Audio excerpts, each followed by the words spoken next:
Мамлекеттик ооруканаларда иштеген дарыгерлерибиз кайрылып суранып атышат да, дүйнө жүзүндө дейт, мамлекеттик болобу, жеке ооруканалар болобу дейт, түнкүсүн эми ар кандай случайлар болот дейт да. Бизде мисалы 56 киши түнү келет дейт.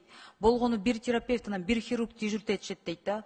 Ошонун келгендердин арасында эми жок дегенде бир ДТП, бир суицид чыгат дейт. Статистика боюнча да карап көрсөңүздөр дейт да. Анан ушака бизге ар бир ооруканага бир милиционер түнкүсүн койдуруп берсеңиздер, эми жаш кызматкерлер болот, ар кандай болот дейт. Эми нерв стресс болгон эми соо адам барбайт да ооруканага. Ооруп калган, кыйналган адамдар барат, нервиси жабырлап калган адамдар барат дейт.